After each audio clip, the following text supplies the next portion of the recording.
Here we go. Welcome to the Profit Tool Belt podcast, just for construction and contracting business owners who are curious to find ways to work smarter, not just harder. My name's Dominic Rubino, and I'll be your host. But today's guest is Dave Sullivan. He went to UC Berkeley. He built his roofing company to tens of millions, and then he sold it. And now he's the host of the Roofer Show podcast. Some of you might listen to his show as well as mine. He was a guest of mine, back on episode 52 here on this on the Profit Tool Belt podcast. His topic was, how do I take a 2-week vacation? And then I was a guest on his show. My topic at that time was 8 sales mistakes roofing contractors make. But today, I've brought Dave back. It's time to have Mr. Dave back. I listen to Dave from time to time because I like his approach. He's a business coach like me. He specializes in roofing. But I like to listen to other coaches as well, right?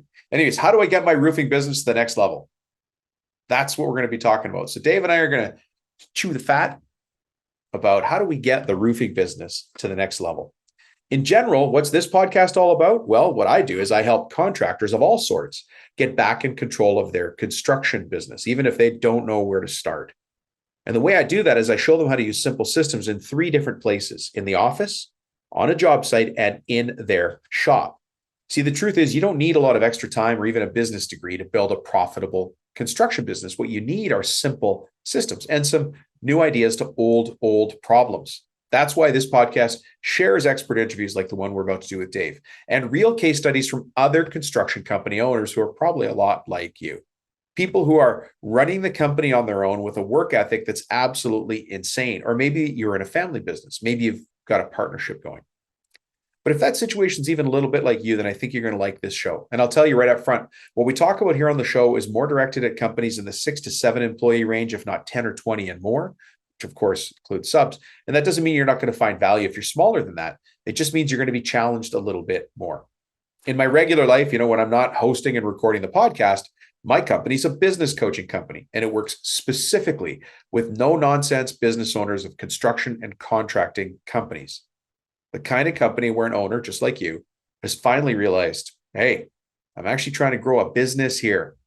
So we specialize in strategic planning, business coaching, and some specialty courses that help business owners get to the next level. Generally, office operations, from the president all the way through to the foreman, if you've got one, and from your admin bookkeeper all the way through to estimating and marketing. We do that with private one-on-one classes, boot camps, and specialty programs. Now, before we get to the show with Dave, I want to challenge you with an important strategic question. It's a coaching question. You have to ask yourself this: do you want to be a contractor running a crew or two? Or do you want to be a businessman who just happens to run a construction company? Well, by the end of this episode, you're going to know the answer. Let's get to it. Mr. Dave Sullivan, how the heck are you? It is great to see you again. It's been a while. You're looking good. It's been a while, but you are one of the famous few who gets to come back on my podcast because you were a guest of mine way back in the beginning. And you on mine. So we're gonna do back-to-backs, I think, here, which would be great. Yeah, that's right. I'm going to be on your show recording in a little bit. I'm excited. So people that don't know, because people might not know who you are, and in a second, I'm going to get you to do your intro because I'm going to ask you this very abrupt question. But can I do just a brief intro of you? Please. You're one of the greatest roofing business coaches I know. Wow. Now you got to live up to that, right? I'm going to say that's a pretty high bar, Dom. But I'll tell you why. It's because you've done it. I might get the numbers wrong, but I think you built your roofing business to 10 million. Yep. And now you help other guys do it. So you're a resource to me. And I thought I need to have you back on here because there's lots of questions floating around in roofing, but also in the business of the construction business. And that's where you and I actually, what I like about you is you talk about the business of the business, and that's why you're here. So let me stop being a fanboy for a second. Can I? I love it. You can keep going, right? Yeah. Let me do this formal question. Dave Sullivan, who the heck are you? And how is it you come to be speaking to all these forward-facing contractors all over the world? Well, it's amazing. I find that hard to believe, but I do love what I do. But where I started with, I'm out here in California, Northern California, and I grew up in a small family roofing business. Mm. Went to college out here, got out. The plan was to, learn the business from my father. Well, as soon as I got out of school, had a heart attack, and You had a heart attack, or your dad did? no, I'm sorry. My dad had a heart attack, Oh, I'm sorry. and I'm thrown into this fire. Mm. But, I've got a business degree. I know what's going on. Throw that out the window. Has nothing to To do do with climbing a ladder and running a small business. You got just fires, all the stuff, hiring, having upset customers, it's so you really guys were tough. residential. Were you Yes. residential contractors or commercial? Well, we did both. We did a little of everything, and this Mm. is what we always talk about as one of the problems, right? But yeah, we were, jack of all trades, master of none. And like so many contractors, we'll do anything that somebody wants to buy. And so what happened, we went along those lines and it was a struggle. Mm. And the smartest thing that I did was I hired a business coach. Coming into this a long, long time ago before they were called consultants. We didn't even call them coaches. Yeah. But that made all the difference in the world. It shortens time frames, doesn't it? You just do things faster. Well, the first thing we did was, okay, what do you do? And I go, well, we do roofing. Well, what? Well, we did commercial, we did residential. And as I said, we did all these different services. Well, where do you make your money? I go, I don't know. Well, it turns out when we broke that down, we break them into profit centers. Turns out we are losing our rear in residential roofing, and we are making our money in commercial. Now, that's not to say one's better than the other, but our business, we were just not good at residential for a number of reasons. And he says, you got to, you just move out of this. Focus your efforts on the commercial end, on where you're getting the result. Yeah, because you found this before. You're a roofing coach now. There's guys who are doing just residential business and do great. Yep. There's guys that just do residential shingles, residential flat, and they do great. And then there's other guys that do commercial and they do great. So neither of those two markets themselves are wrong. It's just how you're just confirming how your business is lined up. Right. Is what was having the impact. Exactly. We say the riches are in the niches, is to focus down on what you do well, do it really well, and grow that business. You're the expert in town. You're going to be the best commercial roofer, for instance.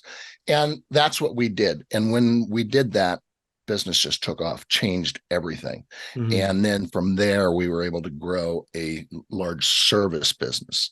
And I love service. Reoccurring income. I was just going to say, Dave, why do you love service? But do you mind if we just do a brief side discussion on that whole service business thing? And understanding that some of the people listening are already shaking their heads and they're like, I hate service business. Yeah. And I hear you. The people saying that right now, shaking their head and wanting to change off this episode. But give me a minute to plug into Dave's brain and talk about the business of the contracting business and why you should reconsider service business. Well, in our service business, we were always trying to grow that percentage. If I could do 100% service, I would have done it. I mean, it's low risk. It's high margin. Our service department did, say, between 23% of our sales. However, it brought in over 50% of our profits for the business. It's crazy, isn't it? And it's predictable. It really is. It is. You can say, what are we going to do 2 years from now on the service side of the business? Right. And you can cash flow that. You could buy yourself a new RV based on that cash flow forecast. And really what it where that came from is, you and I have seen a couple of recessions in our day. We're not those spring chickens. Well, most contractors haven't been in business for more than 10 years. Well, the last 10 years, I mean, you didn't have to be a rocket scientist to make money. Yeah, there's no shortage of business available. But doing profitable work always remains the challenge, right? Finding people. Well, that's always the challenge, but it's not the focus of most contractors, unfortunately. And this is why we have, 9 out of 10 contractors are going to go out of business within the first 5 years, basically the statistics. And that's the reason for it the number one reason is we know they don't charge enough money for their work because they don't understand their costs. And this is what happens. And if we go back to service, our service business came out of the recession. So that's why I go back to, these times, are they changing? Are we coming into a recession? Who knows? But, this is a cyclical business. It's not going to, this party is just not going to go on and on. No. So you have to prepare for that. And what we did, we saw that where, we've got all these empty buildings out here in California, the commercial type of work that we did. Vacancy rates were tremendous. They're not going to put on a new roof on these buildings. However, they do need to keep them serviced. They need to keep them from, water pouring in the building, rotting their deck, and so on and so forth. So we turned our focus on the service. So we were able to maintain these roofs, keep them in a maintainable condition. We were able to build a fence around that customer where we had control. Now we come out of the recession, time to invest, and you're their roofing guy. Once they get a tenant, they're putting on a new roof. And that's what really happened. And that's the service. But you have to really have that dialed in with your process, and you have to provide true service. We're not talking about going up there and slapping goop on a roof to plug a leak. We're talking about a strategic plan and a strategic process to do these things. If I understand you correctly, you were thrown into running the business because your dad got sick. Mm-hmm. You went out and got outside advice, ultimately hired a guy like you and me. We're both business coaches and we deal with powerful business owners. That's all we do all day, right? Exactly. People who have the pride and the ego to say, I got to put my pride and ego aside for a second and ask somebody who's done it, been there, who's broken their nose a few times, and they say deke and duck, and that's what you do. But that if I understand you correctly, that business coach you hired many years ago started you on a path of running it like a business, like tracking your numbers and understanding, we can do commercial, we can do residential. We just make more money doing commercial. And then you further broke down your numbers and said, we make a lot of money doing service work. I wish we could do more. So how much did understanding your numbers come to be a part of your reinvention? Well, knowing your numbers is everything. And we always talk about, and I know you're talking about the same thing, but we look at it as business is like a 3-legged stool. And those 3 legs, we have to sell work, we have to do work, and we have to keep score. Those 3 legs have to be solid and in balance. And every one of those legs is as important as the other, because we could have all the sales in the world, but if we can't install the work profitably, it doesn't matter. We're not going to be in business. Okay. Which is a big problem that we've had, in this strong economy. But now we've got all this work, we're getting it done, but our bookkeeping, our accounting is behind. They're not able to get the bills out. Next thing you know, we've got cash problems. We don't have any job costing, so we don't know what type of jobs we make money on and which ones we don't. And that's really key. So when we talk about, starting at the beginning, we have we're really all about business planning. Yeah. We've got couldn't agree more. You have to have a plan. Exactly. Just like you need blueprints, or you need a project plan, or you need a building outline. Like, what are we going to do on this job? It's the same thing we have to do in our business. Exactly. I could hear somebody listening to the show saying, I agree with you, Dave. I agree with you, Dom.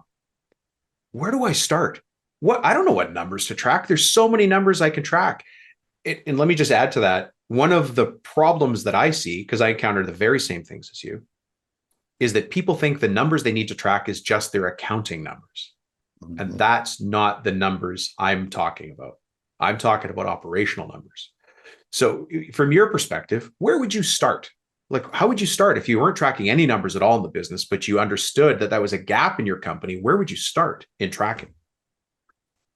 Well, we say nothing happens until somebody sells something, right? So you got to go out, and I didn't say that. I think Henry No, Ford no, said that. no, you But said it first. Yeah. yeah, I'll take credit. But so sales, as they say, sales, solves a lot of problems, which it does.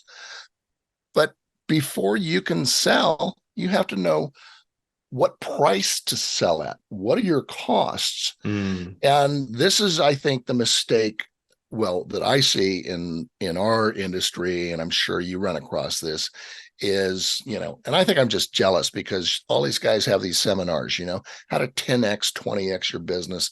And these guys are piling in there, right? Well, they never talk about profit. It's one thing to scale your business and so forth. And that's yeah. what everybody's concerned about. But before we can do any of this, we've got to understand our numbers, because if we're not charging the right price, the more work we do, the faster we're going out of business. We just don't know it. Isn't that the truth? Yeah. Every job we sell puts us in a worse position. And That's right. nobody wants to be there. It's incredible. Both you and I coach business owners. And one of the first things that I do is help people understand their overheads. And I have to add, Dave, I'm not a math guy. Like, I'm just not. Ask any of my teachers. They would pray for me as I left the end of the grade. Like, oh, poor Rubino. I hope that boy makes it. But what I have learned to become is a guy that sees the patterns in the numbers. And it was really one simple system I put in place is now my people report back to me with graphs and charts.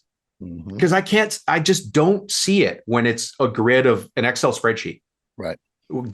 I can fall asleep looking at that in a heartbeat. It's better than sleeping pills for me. But when I see graphs and charts, oh, well, this graph is going up and to the right.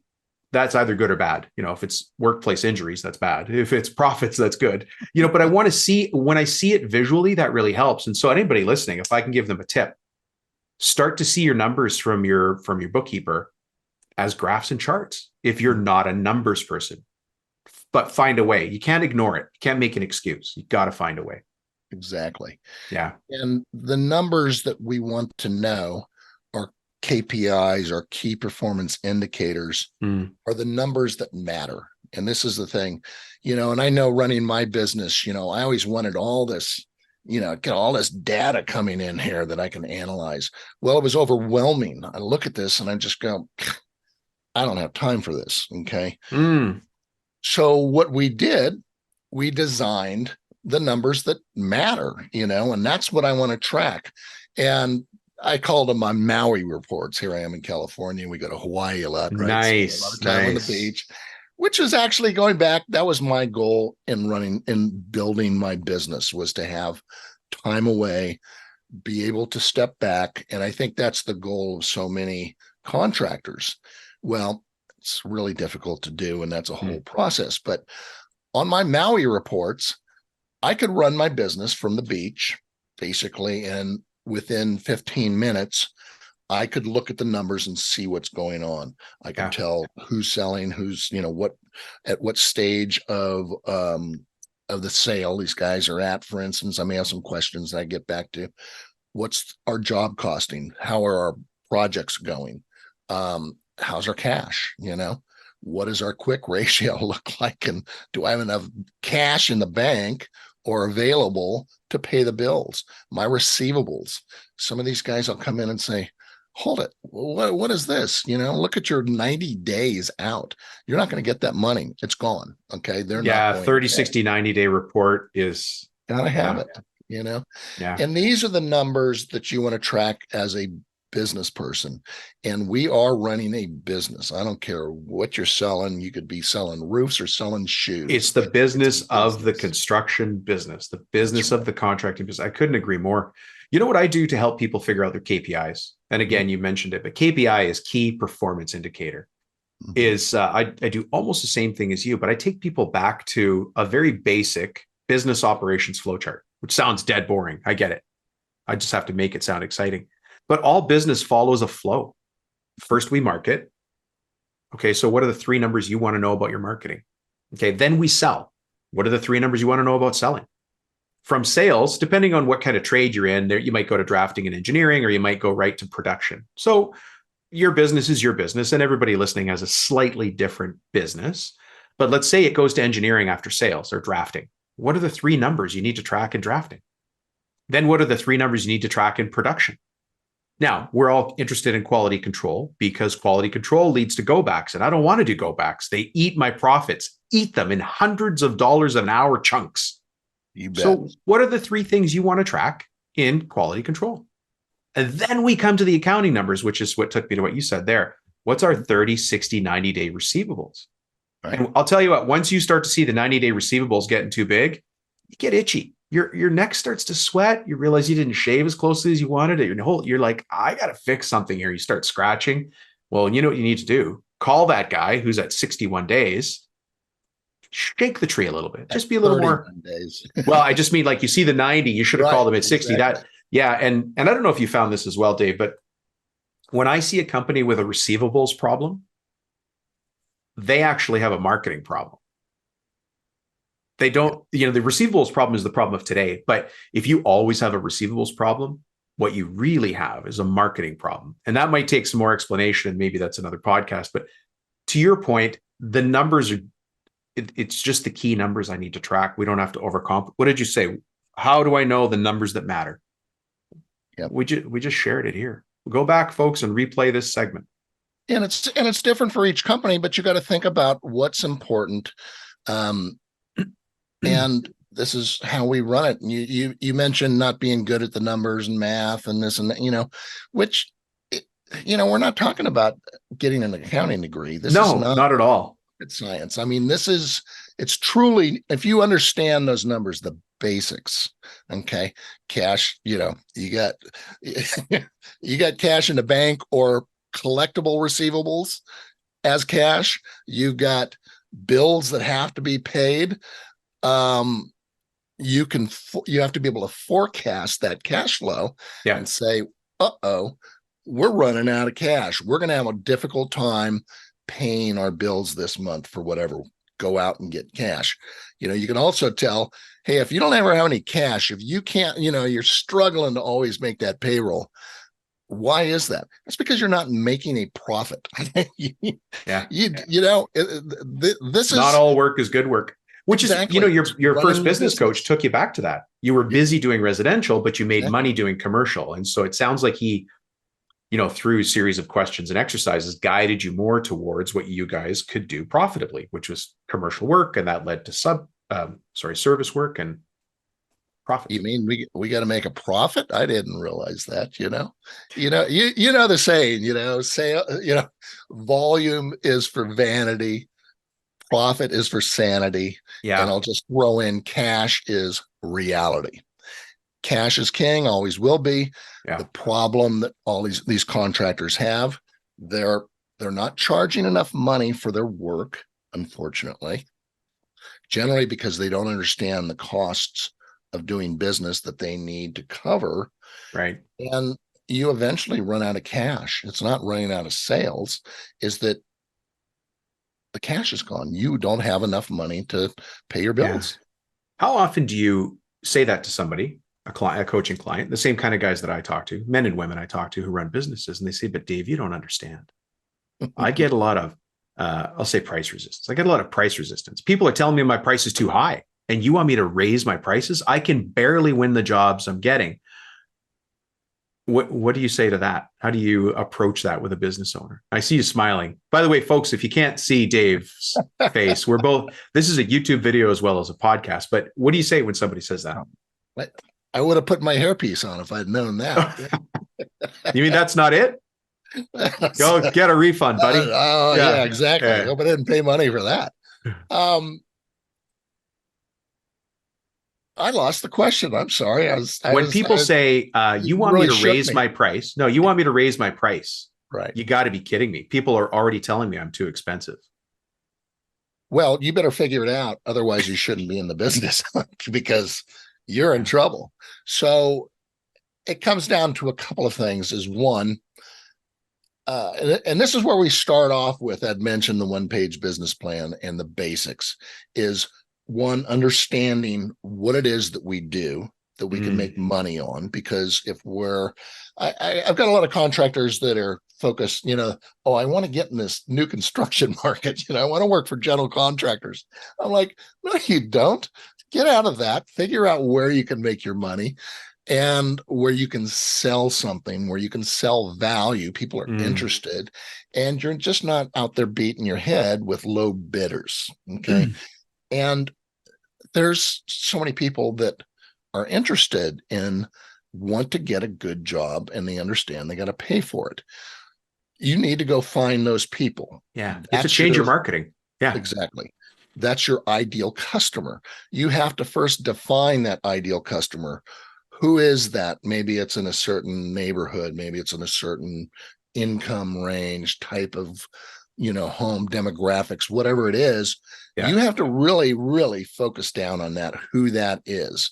And that's number one, because if you're selling to the wrong people that can't ever afford your work, they're always going to bust you up on price. That's right. Yeah. You don't want to get into a price war, because it's a race to the bottom. Yeah. So that's the first thing, is that we have to be able to understand who that is. The next comes to the pre-qualification process, and I'm sure you run into this. We can have all these leads, but if we're running around, and this is what I hear from a lot of contractors, I'm just so busy, I don't have time to do any of this.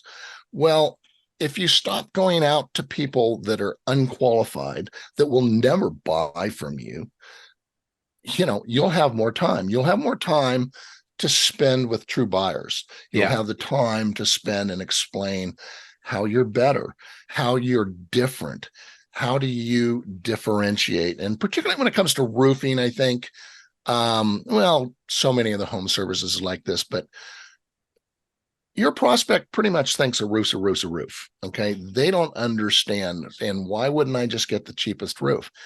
And if you can't show the difference between your competitors, you're a commodity. Yeah. Why wouldn't you go on You've allowed yourself to become a commodity.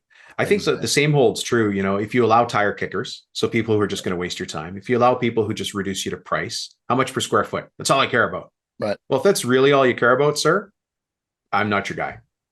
I'm not your guy, because I can't estimate it. You have to come back with the confidence. But one of the other things I see people doing all the time is they do give up their own personal time when they should have been picking up their daughter from softball and their son from some other sport, and their wife at choir practice. They're taken away from their family time to go to a tire kicker. Or have you ever had this one, Dave? I'm sure you have. You show up to do a quote at the house. You go do a fantastic quote. You start to present it to the person standing at the door, and they say, I'm going to give this to the landlord because I've wanted him to do this work for a long time.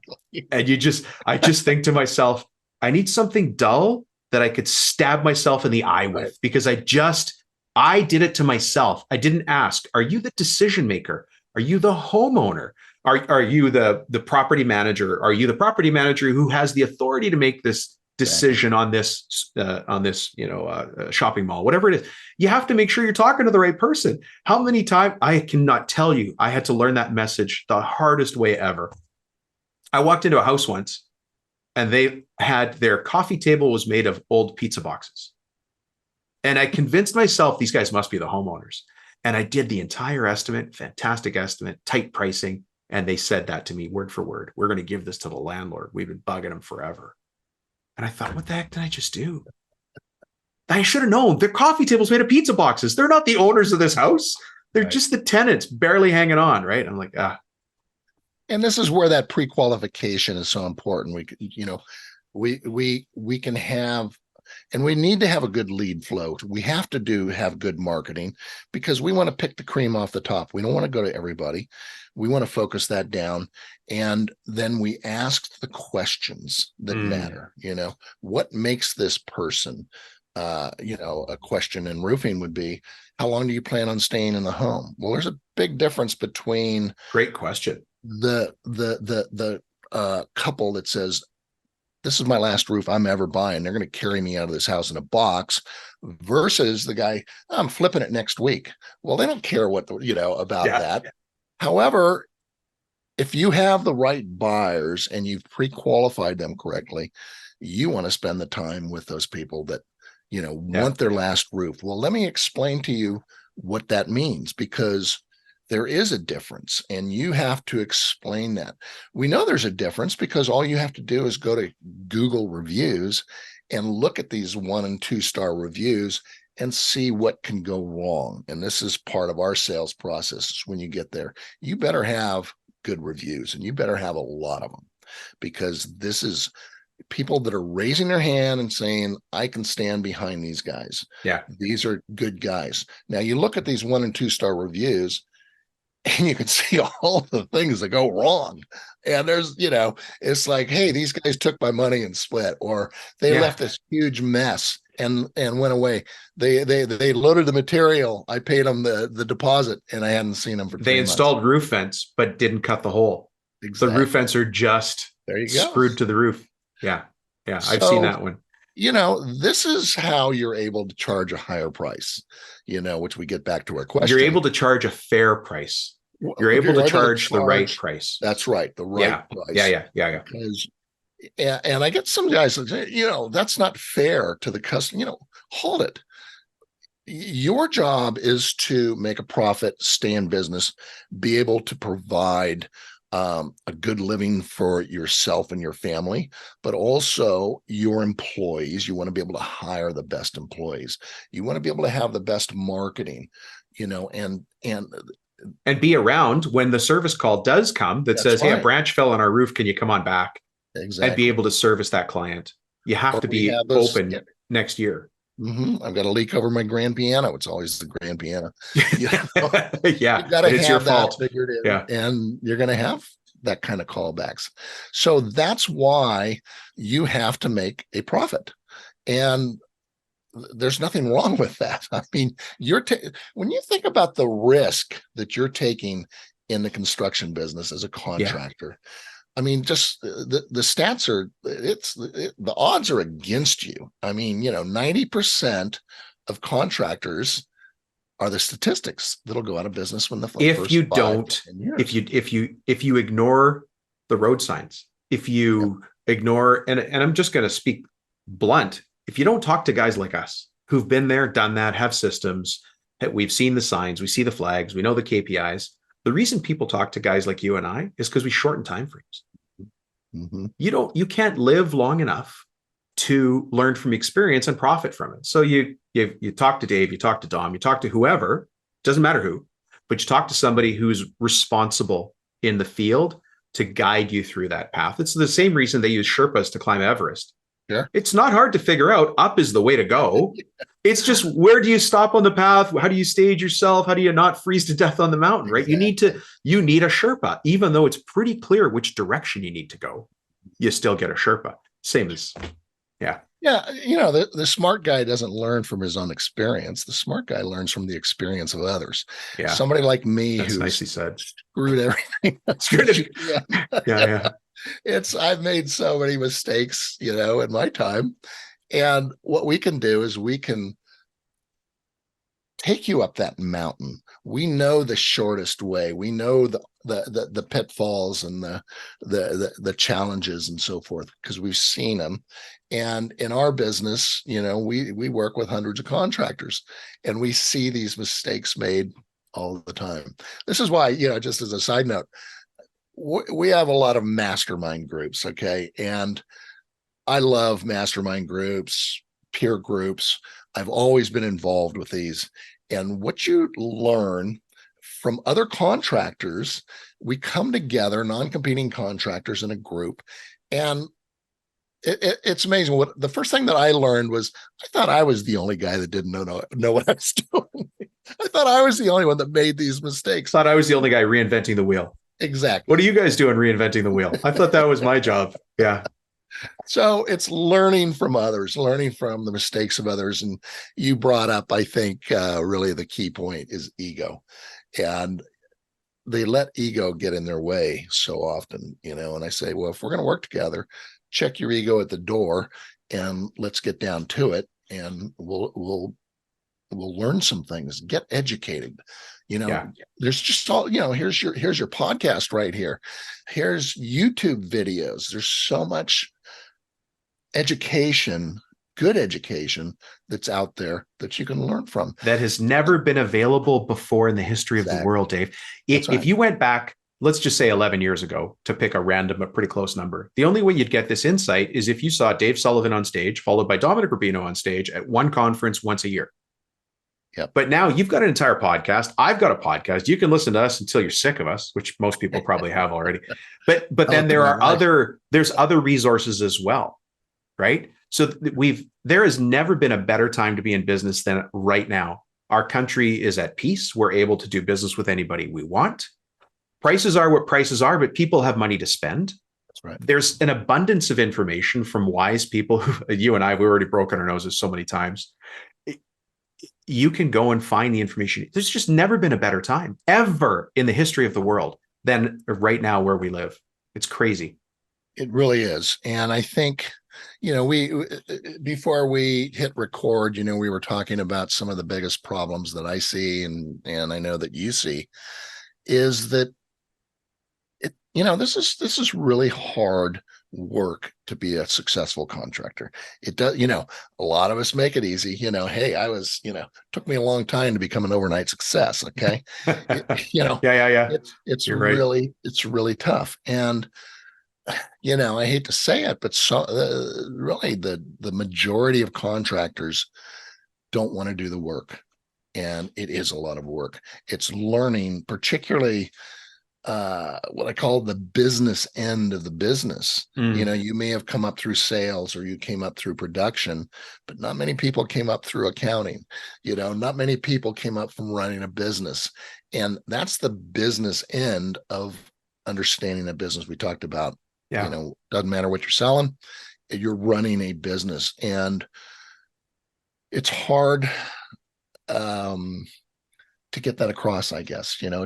I think both of us can be, are frustrated in those areas, because if you don't know the basics, if you don't know the numbers, there's no way you can be successful. You don't know what's going on. It's like, we talk about, our business plan.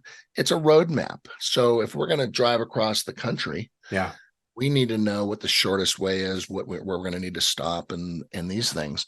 And if you're driving across the country and you've got duct tape over your gauges and you've run out of gas and you've burned your engine up, all of these things, that's crazy. And that's what you're doing if you don't understand how these gauges or KPIs or numbers that are important work. Yeah. I'm going to add to that with your Maui example. Please. You have to have the right vehicle to get to your goal, because if you're trying to drive to Hawaii, you're going to fail. Like that. Right? You can't drive to Hawaii. I'm going to add that to one of my many. One of your many quips. And you and I are full of these because we've been at this for a long time. Hey, Dave, if somebody wants to find you in this big wide world, and by the way, I know you're not hard to find, but let's say that somebody's just started looking. How do we find Dave Sullivan and get more Dave? Well, I've got a podcast myself, and that's called The Roofer Show. And pretty clear and simple. Right. Yeah, exactly. And I started this, I've got 350 episodes, I think. So that means I've been doing this for 350 weeks in a row. And I don't think I've ever missed one. I have replayed a number of them. And, but it's really started out of, this is the beginning of podcasting. I said, I used to listen to a lot of these. And so I really enjoyed podcasting. I said, I need to practice my public speaking. And that's really where it came out of. I had some time. I had sold my business, retired, and wanted to keep in contact with my contacts. You retire, be careful what you wish for, it's like, now what, So anyway, through the podcast, The Roofer Show, and you can catch that anywhere. And we talk about similar things that we're talking about here, and is how to run a successful, profitable business, the three-legged stool. And so that's comes out every week on Fridays. So you can catch that. We also do business coaching, business planning, peer groups, and you can reach me on a number of through the podcast, which is The Roofer Show. The Roofer Show. It's pretty straightforward. Yeah. We do coaching. It's called theroofercoach.com. We've also got theroofermastermind.com. So any of those are great. I love texting. I think that is the best way to communicate. So if you want to reach out, have any questions, comments, anything,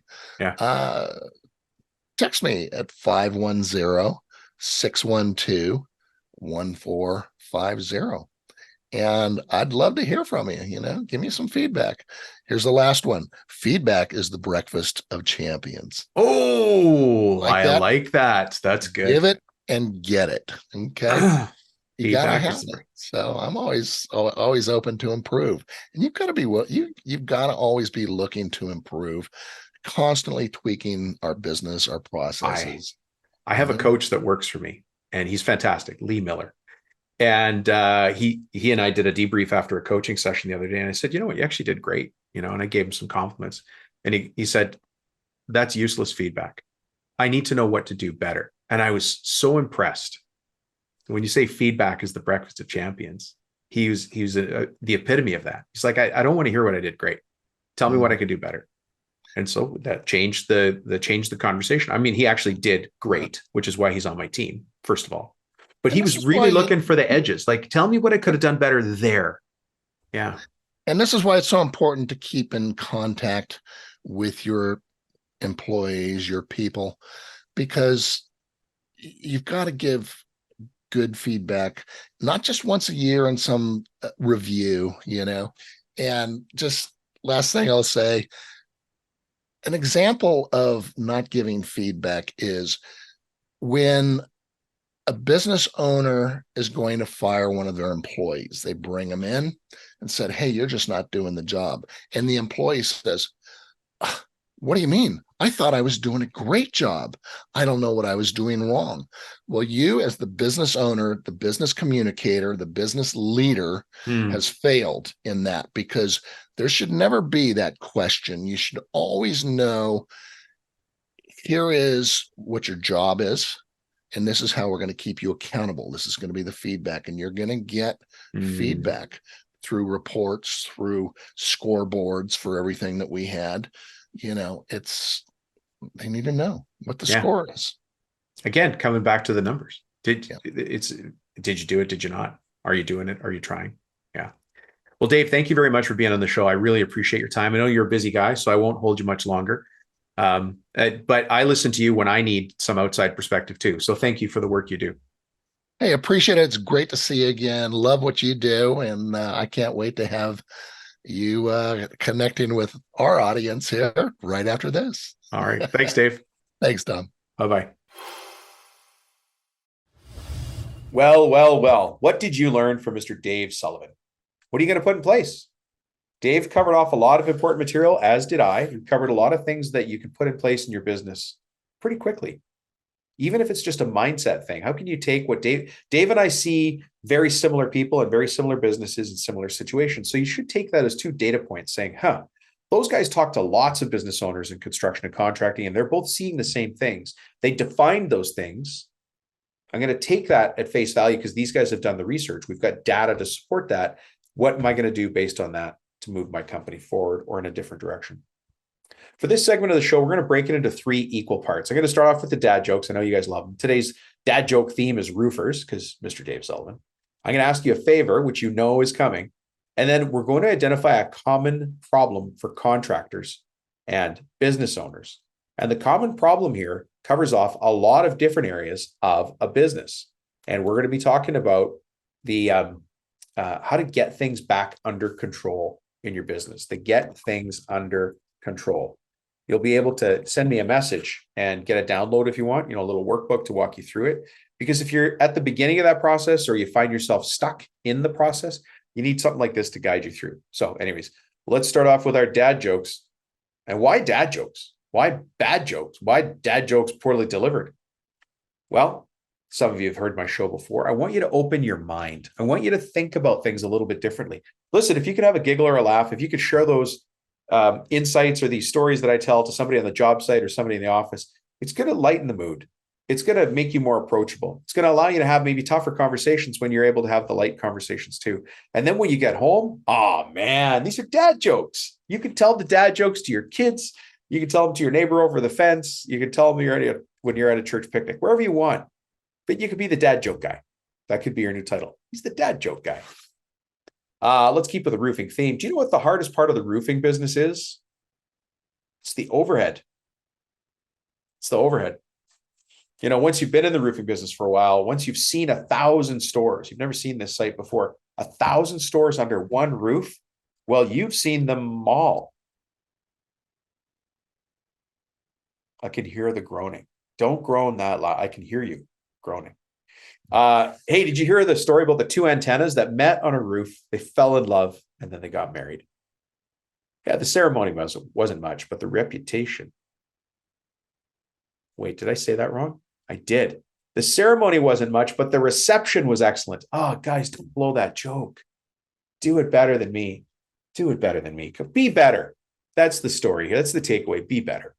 Anyways, finally, so let's wrap up the joke section. In the news, as reported by TMZ, and you know, anything to do with celebrities, TMZ's all over it. Did you hear that Beyonce now owns an all-female roofing company? Yeah, it's called All the Shingle Ladies. Okay, I know I got you on that one. I know I did. Hey, this is the part of the show where I'm going to ask you a favor. And the favor is this. I'm going to ask it right up front. I want you to leave a review of the podcast. Now, the reason isn't for me. It's for somebody you've never met, somebody you likely never will meet. But it's your way, it's your opportunity to pay it forward. It's your way to show other people, hey, this is a trust breadcrumb. I've listened to Dominic's show. He has great guests. There's good content. There's usable material. I enjoy the show, 4 out of 5, maybe 3 out of 5, you enjoy the show. But if that's the case, I want you to do that. Yeah, it's your opportunity to help somebody you've never met, but somebody who's probably a lot like you, maybe a lot like you before you started listening to the show. Curious, maybe a little bit frustrated, maybe seeing some bright, shiny spots, but also seeing a lot of rough patches in the business. And so you, on your own, all on your own, went out and found this podcast and thought, I'm going to listen to this show. I'm going to click on that logo. There's a lot of options out there, and you chose this one. If you like the show, if you get a lot of value, tell another entrepreneur that they will also get value here. That's your way to pay it forward in this new internet WWW world, is you leave a trust breadcrumb for somebody else to follow. Say, I was there. I enjoyed that show. Give it a thumbs up. Give it a 5-star rating. Say the host is fantastic and super tall. At least half of that will be true. Like, do what it takes to leave your mark in this world and say, hey, I was there. That show added value. You're going to be helping somebody you will never, ever meet. You're just never going to meet that person. But it's the same reason that we do charity. We do charity to help ourselves feel a little bit better, but also because we know we're putting out a little bit of good in the world. And that good, like the wings of a butterfly, that good is going to magnify and compound over time, right? So help somebody you've never met. It's not going to cost you a dime. It's going to take you 60 seconds maybe. But go ahead and leave some feedback. If you're at iTunes, scroll all the way down to the bottom. There's a place to leave a review. If you're listening on Audible, there's 3 dots at the top right of your device. Click leave a review and then just leave a few short sentences about this podcast with a star rating. The star rating is important too, right? If they've changed the functionality, you can go right to the homepage on iTunes or Google Play Store, and you can leave a review right there on the page. If you feel good about helping a faceless entrepreneur, so do I. That's what I'm doing. We probably haven't had a chance to meet yet. Maybe we met by phone or on a Zoom call, but I'm doing the same thing. So if you want to do it as well, pay it forward, go ahead and leave that review. And we all appreciate it. Okay, the problem that we're going to solve today, let's jump into the third portion of this segment, is we want to simplify and solve a common problem for business owners. And, I keep encountering the same answer. Dom, I don't know where to start. I've gotten where I am today just on my own. I've maybe read a few books, maybe listened to some podcasts, but I don't know what to do next. There's so many things to change in the business. There's so many things to fix in the business. I don't know where to start. If that's the case, I want you to get something from me. It's a free download. It's called the Ultimate Get Things Under Control Guide for Contractors. So if you feel like you're being pulled in 100 directions, you're going to enjoy this. And I put this guide together because I've been hearing people saying, I spend most of my days trying to get estimates done before the phone starts ringing off the hook, right? It feels like half my time is driving to the supplier to get stuff for the job, and those things should have been done the day before. What else do people say to me? Work. Getting work isn't the problem. I can't find enough good people. Or you might feel so stressed, so pressured to say, I can't afford to lose a day. So I'm always racing through town to meet subs or crews to keep the project on schedule. But either way, you're always reactive in the business, not proactive in the business. A couple of other things I hear people saying is, how come my guys can't work on their own? I get pulled back on the tools, even though I'm here to sell and I'm here to estimate more projects. And what happens then is that bleeds over into family time. I'm supposed to have gone a couple of days vacation. I'm supposed to take Thanksgiving off. I'm supposed to go golfing with my buddies, but I can't. I can't. Don't you understand? I can't. Well, that frustration has to be fed. And let's feed that frustration with a little bit of ointment. Okay. This thing's called the Ultimate Get Things Under Control Guide for contractors. I broke it into a couple of sections. Okay. Sections that you heard me talk about before. There's sections on time and time management. There's section on your team, like people. Then there's a section on money. There's a section on less stress. And then there's some bonus stuff, other things that we threw in here as well, because it's how to get things back under control as a business owner. So in the time section, there's a whole bunch of really easy to follow segments on what to do if you always feel like you're slammed for time. Here's some quick places. Do this, do this, do that, stop this, giving it some names. Now, how do you use a form like this if you download it? Well, you sit with your business partner and you say, hey, what do you think about this thing I got from Rubino? Or you read it yourself and you go, okay, I'm just going to choose one thing here. And we're going to try to put it in place this week. Just one thing. And I'm going to walk around this week and I'm going to act like it is the best and last idea on earth. And everybody's got to do it. One of the time management tools here, and this is just under the time management section. So under the time heading, there's like 7 or 8 points. This is just one of the points. There's this program that I do when I'm doing one-on-one coaching with people. Coach Lee does it as well. Is if your day is constantly interrupted by phone calls, text messages, and people just barging in, just use this. It's a simple trick. Change your open door policy. I know you might say, I always want to have an open door. Guys can come talk to me whenever they want. That's true. Sure, they can. But change the open door policy. Employees can only call or contact you Mondays, Wednesdays, and Fridays from 10 till 2. There you go. You now have an open door policy Monday, Wednesday, Friday from 10 till 2. All the rest of the time, you're doing estimates, you're doing quotes, you're doing a bit of project management. You're trying to hustle to grow this company bigger. That's just one of the 7 or 8 points in the time section, right? I'm scrolling through it because I'm looking here. Under the team heading, oh my goodness. There are so many things that we need to be doing to hire people. But the first one is be intentional about the people you hire. Hire for attitude. It's not my job to teach you what you should have learned at your dinner table growing up. It's right here in the guide. It's a good reminder that you should be hiring for attitude. Now, you might be at the place where you say, hey, Rubino, I'd love to hire for attitude. Sure. I want to hire a guy that shows up. That's attitude, right? Make sure you hire for attitude first and train for skill second. Let me tell you something that you might not have realized, because it's easy to look at other people's success and think they've got it different than you. They don't. When you hear me tell stories, when I talk about case studies of other businesses, I'm like, okay, this guy started with me. He was under $1 million. We got him to $1 million. Now we're at 3. We're aiming for 8. And you think, oh, he lives in this beautiful candy land. Zebras made of candy floss pull his chariot everywhere. No, he's got a company just like yours. He's got the same kind of employees as yours. He's got 1 or 2 people that are pretty good and a bunch of people that are there to punch the clock. And the people that are there to punch the clock are punching the clock honestly. They're more concerned about coaching their kids softball or just getting home in time, maybe working on their own hobbies, but they're just there to work a job. People don't have a different team than you. There's no magic bucket other people are hiring from. My point is this: when it comes to team, you either hired the right people and trained them wrong, or you hired the wrong people. Either way, it's on you. Now, if you hire somebody who's pretty good, call that a win, but hire for attitude to score them against being pretty good or not. Anyways, the My Team section is broken into a bunch of other sections underneath that, along with a case study that's in there. So you can read the case study and understand it. Anyways, then the document goes on to talk about money, how to make money. Go figure. That's what Dom would be talking about. And then stress. If you're a stress case, if you find that your life is just getting harder and tougher, you don't have time for yourself. One of my private one-on-one clients just shared with me when we reset his quarterly goals that he just wanted to get to mass once a week. He's Catholic, right? So he wants to get to daily mass once a week. It doesn't matter what religion he is. How honorable is that? It's not like he wants to leave and go watch a matinee movie. It's not like he wants to leave and have lunch on his own. This gentleman wants to have a ham sandwich, fast at his desk, and then go to mass.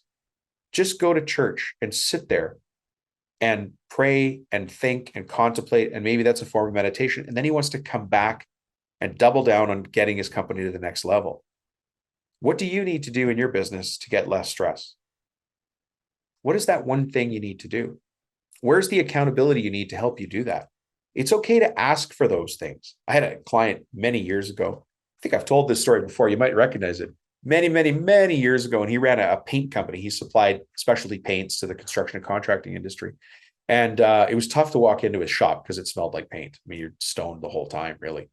But he did, or what I showed him how to do is what I've been showing people to do for years, is put a dashboard in place. One simple set of metrics to track. So he would have less stress. So he'd have control over his time. So you know what kind of money he's making. So he could track his people, right? So let's put this under the heading of stress, even though tracking your numbers falls under a number of different categories. So he had this column. I'm sorry. He had a column way off to the side. An Excel spreadsheet goes column A, B, C, D. And then pretty soon it's column A, B, A, C, etc. Well, his was like column A, Z, let's just say. And the heading was just WTO. And we never got to talking about it because we got caught up in other things. So one day I go to start a coaching meeting with him. I'm like, tell me. His name was Wally. His name still is Wally. I said, Wally, what does WTO stand for? And he looks at me and he laughs. He goes, that's Wally's time off. And I'm like, oh, what does that mean? He goes, well, I'm judging coaching on how much these systems are letting me get away to play tennis. And so WTO, I'm just counting the days I can take off and go play tennis from work. Thankfully, the number was going up and to the right. But for him, less stress was just being able to get out there and play tennis. That's what he wanted to do. What's your thing's going to be different. Everybody's thing is going to be different. I don't know what your thing is, but whatever comes under less stress, at least get yourself the momentum of moving forward to get that and understand it and put it in place. So anyways, if you want this guide, just text me at 315-903-7853 and say, get under control. Just say that, get under control. Text me at 315-903-7853. Say get under control, and then boom, you get this in your inbox. It's a pretty slick system. There's not a lot of friction there. I just want to help you get the information you need, right? I've got an optional reading section here at the end. There's a bunch of stuff there, but really it's pretty short. It's a pretty short document, but it is a get things under control guide. And it's going to walk you through what you need to do in your business to get to the next level, what you need to do in this business to get more time back, what you need to do in this business to hire people with the right attitude, which, on and on. Those are the things that constantly come up for us as business owners. And I'm happy to give it to you. Anyways, shoot me a text. The cell phone number, 315-903-7853. And then just say, get under control. And that way I know it's a code word, right? We have a code, then we know what to get you back. All right. Thank you very much for checking in, folks. I've said this before, and I hope I mean it bottom of my heart. I want to meet you for coffee one day. I hope we have a beer one day or a glass of wine, but across the table for each other, face to face. So, because right now I'm talking to a computer screen. When I walk back out there, I'll be talking to everybody in the office. But right now, it's just a computer screen. So I hope we get a chance to meet face to face. Please remember to leave a review. I really would appreciate that. And so does somebody you've never met. They're looking for trust breadcrumbs on that wacky thing called the internet. And if you could provide them a trust breadcrumb, they know that this show is worth the time. Thanks for checking in, folks. Have a great day, and we will meet you and talk to you soon. Bye-bye.